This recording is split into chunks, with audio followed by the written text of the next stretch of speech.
everyone, welcome to my channel. Look, we were discussing about Rajput rulers of India, about medieval history we were discussing. So basically I have told you about the famous ruler Prithviraj Chauhan who defeated Muhammad Ghori in the first battle of Tarain 1191. Then after that Muhammad Ghori defeated him in the second battle of Tarain, and Muhammad Ghori established rule over India. He has appointed his slave Qutbuddin Aibak here, and then he returned to Central Asia. So in today's class we'll discuss about Delhi Sultanate. क्या है दिल्ली सल्तनत, इसकी story क्या थी पूरी, will discuss in this class. तो अगर आपको पसंद आए लाइक शेयर करना मत भूलिएगा, और अगर आप मेरे चैनल पर न्यू हैं so please subscribe it. Thank you. Okay, let's start our class.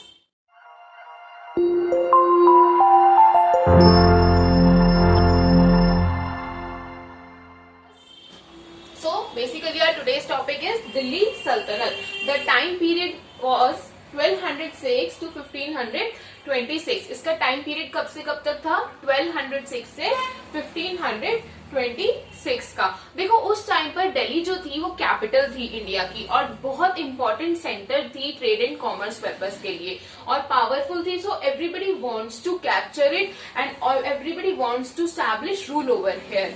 Okay, so in this particular time period there were so many dynasties came and rule, right? So basically 5 dynasties were there that we have to discuss. First, slave dynasty.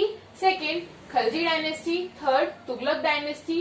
Fourth, Sayyid dynasty, and fifth one was Lodi dynasty. You can check the time that is given here. First one was slave dynasty. Slave dynasty was from 1206 to 1290. Okay, it ruled from 1206 to 1290. Then second, Khalji dynasty, 1290 to 1320. Tughlaq dynasty, you can say 1320 to 1414. Then fourth one, Sayyid dynasty, 1414 to 1451. And the last one, Lodi dynasty, 1451 to 1526. Look, in my video Indian history I have told you about the timeline. We have discussed about timeline कि अगर हम timeline के through इसको पढ़ेंगे so it would be better for us for understanding, right? So I have told you that in the medieval history first Rajput rulers came in power. सबसे पहले Rajput ruler थे power में, उसके बाद हमने उनका पूरा एडमिनिस्ट्रेशन पढ़ा. देन कम्स दिल्ली सल्तनत, उसके बाद हमने क्या पढ़ना है? दिल्ली सल्तनत. और लास्ट जो डायनेस्टी होगी लोधी डायनेस्टी, इसके बाद इंडिया में कौन रूल करेंगे? मुगल्स आएंगे, मुगल्स रूल करेंगे. Will discuss about it. Now we have to discuss about the rulers of these dynasty. देखो अलग अलग टाइम पीरियड पे, ये जो इतना लंबा टाइम पीरियड था, फॉर एग्जाम्पल अगर हम स्लेव डायनेस्टी की बात करें फ्रॉम 1206 टू 1290, ये जो इतना लॉन्ग पीरियड था इसमें अलग अलग जो किंग्स थे उन्होंने रूल किया. So we have to focus on that कि कौन सी डायनेस्टी में किस किस रूलर ने रूल किया, और हमें इन सब के बारे में पढ़ना है, right? So let us first of all discuss about slave dynasty. Slave dynasty की अगर बात करूं सो सबसे पहले रूलर कौन थे? कुतुबुद्दीन ऐबक, और you can say the founder of the slave dynasty. Mohammad Ghori appointed him. Mohammad घोरी ने इन्हें ही यहाँ पर अपॉइंट किया था दिल्ली सल्तनत में अपना इंडिया में रूल संभालने के लिए, अपना पूरा सेटअप संभालने के लिए, ठीक है. So Qutubuddin Aibak you can say was the founder of the slave dynasty. ये जो थे ये गुलाम थे मोहम्मद घोरी के, और इन्होंने और जो बाकी सब गुलाम थे उन्होंने ही मिलकर क्या किया था? यहाँ पर रूल स्टैब्लिश किया था. That was called as slave dynasty. Okay, और you can say Ilbari dynasty. Ilbari dynasty भी बोला जाता था, ठीक है. After that Shamsuddin Iltutmish. देखो शमशुद्दीन इल्तुतमिश जो थे वो कुतुबुद्दीन ऐबक के सन इन लॉ थे. जो रुकमुद्दीन फिरोज शाह थे इन्होंने बहुत कम टाइम पीरियड के लिए रूल किया. He was not that much competent, तो इसीलिए इनकी रूलिंग नहीं चल पाई. After that comes Razia Sultan. Razia Sultan जो थी इन्होंने रूल किया. Then Nasiruddin Mahmud. After that, the last one was Ghiyasuddin Balban. These the most important rulers in this particular hierarchy we have to discuss. Qutbuddin Aibak, Iltutmish, Razia Sultan and Ghiyasuddin Balban. These 4 are very much important. Qutbuddin Aibak, Iltutmish, Razia Sultan and then Ghiyasuddin Balban was the last one. After that, Jalaluddin, Khalji dynasty come. They fought and finally he established rule over Delhi. Khalji dynasty, Jalaluddin Firoz Khalji, ठीक है। उसके बाद आएंगे अलाउद्दीन खलजी। अलाउद्दीन खलजी कौन होते हैं? इनके नेफ्यू होते हैं, ठीक है। और after that Khusro Malik. These three rulers rule over Delhi Sultanat and belongs to Khalji dynasty. After that comes Tughlaq dynasty. इसके बाद कौन सी डायनेस्टी आएगी? Third dynasty, that was Tughlaq dynasty. First ruler the founder was Ghiyasuddin Tughlaq. कौन थे इसके founder? Ghiyasuddin Tughlaq. After that Mohammad bin Tughlaq and Firoz Shah Tughlaq. Look, in the Tughlaq dynasty all the three rulers were important. ये तीनों ही बहुत ज्यादा इंपॉर्टेंट थे। तीनों ने ही अपने लेवल पे बहुत सारे काम करवाए थे, that will discuss later on. Then comes Sayyid dynasty, the fourth dynasty. Tenure was from 1414 to 1451, right?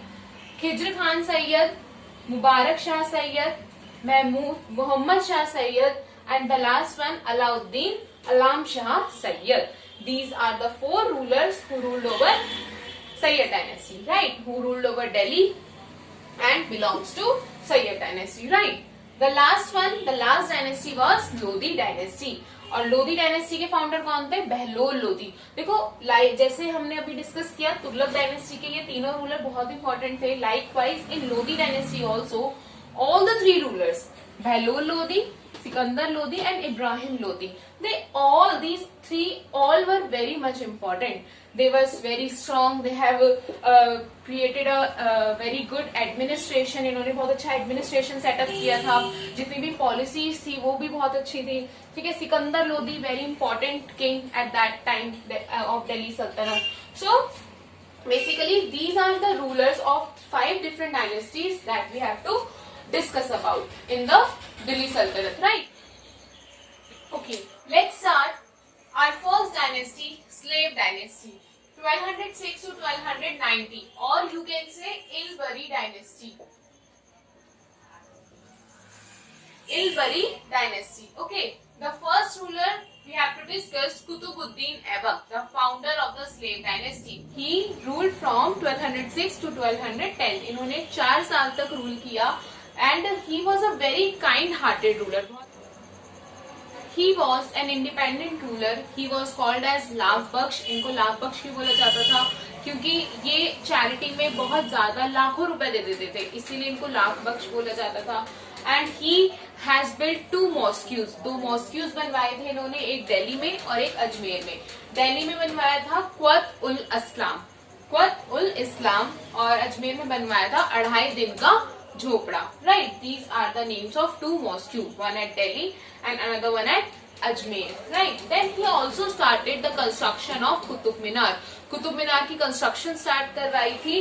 And after that in the end years of his life, like in 1210, he fell from the horse while playing chaughan. Polo खेलते वक्त chaughan at that time was the called as, उस time पर पोलो को क्या बोला जाता था? चौघान बोला जाता था। तो खेलते वक्त हॉर्स से ही गिर गए थे और इनकी डेथ हो गई थी, right. After that his son came Aram Shah in 1210 AD, but he was not that much competent to rule over that much big empire, right? So his son-in-law, इनका जो son-in-law है ये आता है, he was a governor of Gawan and ये आते हैं यहाँ पर, इनको nobles invite करते हैं और इनके हाथ में दिल्ली सल्तनत को हैंड ओवर कर दिया जाता है। He was the real founder of slave dynasty. Actual founder जो है वो यही है, क्योंकि इतने लॉन्ग पीरियड ऑफ टाइम तक इन्होंने रूल किया, from 1210 to 1236, right. Then if we talk about Iltutmish, so he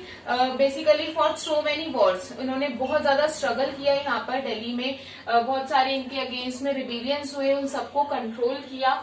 He also protected the north west frontiers against the Mongol invasions. देखो नॉर्थ वेस्टर्न साइड से बार बार अटैक हो रहा था, Mongols जो है वो कोशिश कर रहे थे यहाँ पर इन्वेड करने की, जिसको इल्तुतमिश ने रोका। He protected his territory, right. In East India also he expanded his empire up to Bengal. इन्होंने बंगाल तक इसको अपने एम्पायर को स्टैब्लिश किया।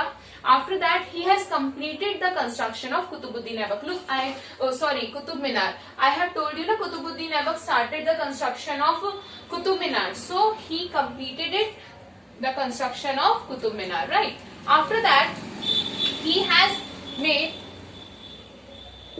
चालीसा। तुर्के चालीसा इन्होंने एक इस्टेब्लिश की ऑर्गेनाइजेशन। क्या थी ये Turke Chalisa? Corps of 40 loyal slaves. 40 लोग होते थे इसमें, ये लॉ एंड ऑर्डर मेंटेन करते थे। उसके बाद इक्ता सिस्टम शुरू किया। Iqta system basically land grant system था, जिसमें हर इक्ता के एक इक्ता का कौन होता था? एक इक्तेदार होता था।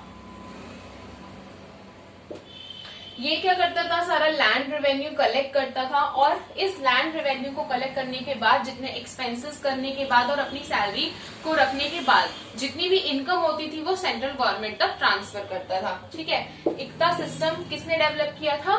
इल्तुतमिश ने। ठीक है, unique kind of system he has introduced. After that he has also introduced silver taka and copper jeetal. These are the two coins. दो इन्होंने coins शुरू किए थे, silver taka and copper jeetal. Right. So this is some things I have told you about Iltutmish. After that, देखो इसके बहुत सारे बेटे थे. He has lots of sons, but nobody had that much competent to rule over that much big empire, Delhi सल्तनत. तो इसके जो इनमें से ही एक बेटा था रुकनुद्दीन फिरोज शाह. ये जो था, इसको भी कोई ज्यादा इंटरेस्ट नहीं था, ये अपने ही ऐशो आराम में, अपने ही लाइफ को एंजॉय करने में बिलीव करता था. तो जो इन्होंने बेसिकली इनको बनाया गया after the death of Iltutmish. लेकिन फिर कौन आया? इनकी बेटी रजिया सुल्तान. बेसिकली इल्तुतमिश की ख्वाहिश थी कि उसकी बेटी बने, उसकी बेटी रूल करे दिल्ली सल्तनत पर. बट ऐसा नहीं था. जो नोबल्स थे वो बिल्कुल भी नहीं चाहते थे कि रजिया सुल्तान एक वुमेन हम पर राज करेगी, हम पर रूल करेगी. तो इन 1236 to 40 she ruled over Delhi सल्तनत. बेसिकली ये बनी कैसे यहाँ पर ruler?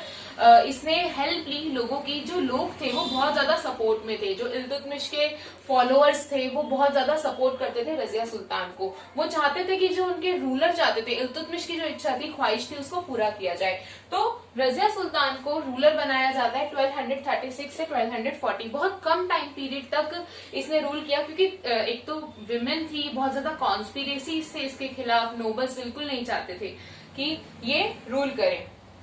After that, in 1240, Naseeruddin Mahmood, he was also the son of Iltutmish. Naseeruddin Mahmood भी इल्तुतमिश के बेटे थे. अगेन ये रूलिंग में आते हैं. 1246 से 1266 तक इन्होंने रूल किया.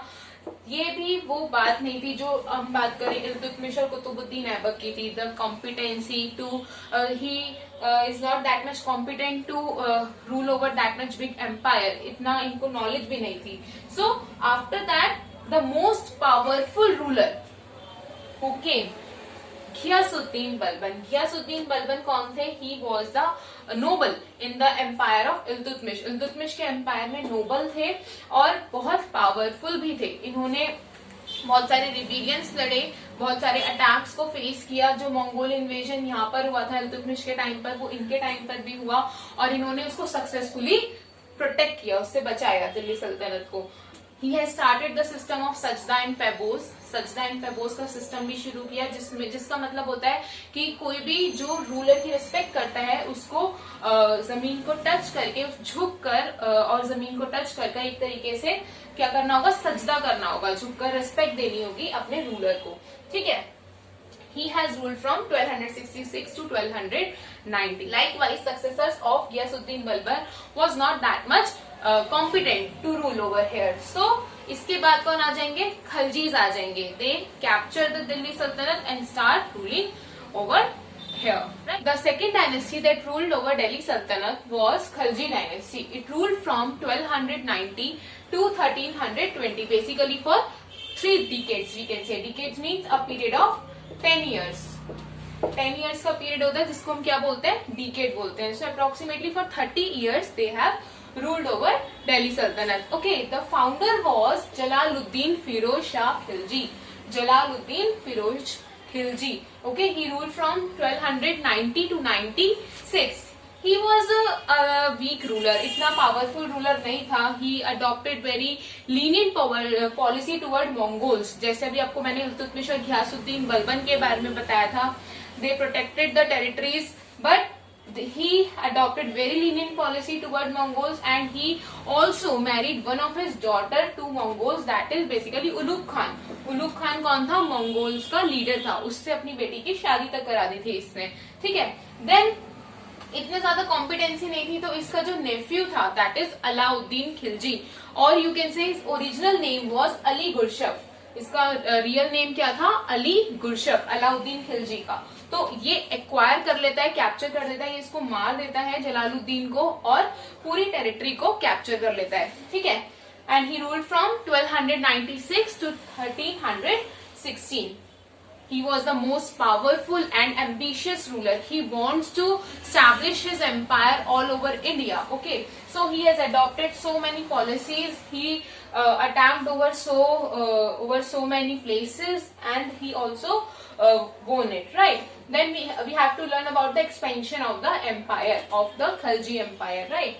First of all, he conquered Gujarat and Malwa. He attacked over here Gujarat and मलवा, इसको कैप्चर कर लिया, जिसकी वजह से जो वेस्टर्न रीजन था वहां से भी इसको बहुत ज्यादा सपोर्ट मिलने लगा, right. Then he captured forts of Ranthambore and Chittor. Rajasthan में भी इन्होंने रणथंबोर और इसके चित्तौड़ के किले पर कब्जा कर लिया था 1301 से 1306 में, ठीक है। देन मलिक काफूर, देखो मलिक काफूर की बात करें तो मलिक काफूर जो था इसको जलालुद्दीन फिरोज खिलजी ने खरीदा था एक मार्केट से 1000 दिनारी में, और इसको 1000 दिनारी भी बोला जाता था। मलिक काफूर को क्या बोला जाता था? 1000 दिनारी, 1000 दिनारी भी बोला जाता था। तो मलिक काफूर इनका बहुत ज्यादा यू कैन से ट्रस्टेड स्लेव था। तो मलिक काफूर को साउथ में भेजा इन्होंने लड़ाई लड़ने के लिए, जिसमें यादव, काकात्यास, होयसालास एंड पांड्यास को मलिक काफूर ने डिफीट किया, हराया, और अपनी एम्पायर जो था खलजी डायनेस्टी का वो वहां स्टैब्लिश किया। देन इतना जलालुद्दीन जो थे, अलाउद्दीन खिलजी जो थे, वो इतने ज्यादा पावरफुल थे कि माना जाता है कि इन्होंने अपना पूरा empire north, west, east, south हर जगह स्टैब्लिश कर लिया था, ठीक है। और इनका एम्पायर था as big as Ashoka Empire that we have discussed in ancient history, right? Then comes economic measures. What he has done for basically to strong the economy of his empire. He controlled market by many regulations. बहुत सारी चीजों पे rules and regulations लगा दिए थे market में. He has fixed cost of all commodities. Commodities के price fix कर दिए थे इन्होंने. He measured the cultivated land. इन्होंने मेजर करवाया पूरे एरिया का कितना लैंड कल्टिवेटेड है, और उसका रेवेन्यू फिक्स करा कि इतना रेवेन्यू सारे पीजेंट्स को पे करना ही करना है, और उसके लिए इन्होंने एक स्टैंडर्ड यूनिट स्टैब्लिश की जिसको बोला जाता था बिश्वा। ओके, क्या बोला जाता था? Biswa. It is a standard unit of measurement of land, right. Then he has built permanent army बनाई, उनको ये सोल्जर्स को सैलरी कैश में देते थे। And he has reorganise the spy system also. Spy system means जो जासूस वगैरह होते हैं वो भी इन्होंने अपने सेटअप किया, अपॉइंट किए। Then he prohibited use of wine and intoxicants in his empire. इन्होंने मना किया कि मेरे एम्पायर में कोई भी वाइन और या इस तरीके कोई भी इंटॉक्सिकेंट्स जो है वो यूज नहीं करेगा, नहीं पिएगा। He also said that no noble is allowed to do social gatherings and no intermarry. ठीक है, कोई भी इंटरमैरी नहीं कर सकता, कोई भी सोशल गैदरिंग्स नहीं होनी चाहिए। And at last he has started the system of दाग एंड चेहरा। इसका क्या मतलब है? इन्होंने जो है जितने भी इनके घोड़े होते थे उन पर ये थप्पा लगाते थे, दाग और चेहरा का सिस्टम शुरू किया। जितने भी सोल्जर्स थे उन सबके चेहरे को आइडेंटिफाई किया जाता था और उसको बोला जाता था सिस्टम ऑफ दाग एंड चेहरा। For better understanding of Khalji dynasty, you can watch the movie Padmavat. It's according to me better explanation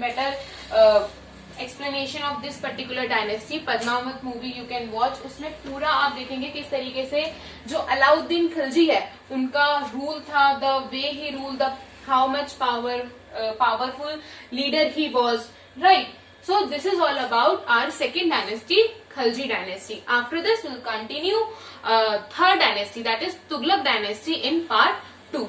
Okay, so if you have any doubt you can ask me question in the comment box. If you like a video, give it a hit, share and subscribe. Thank you for watching.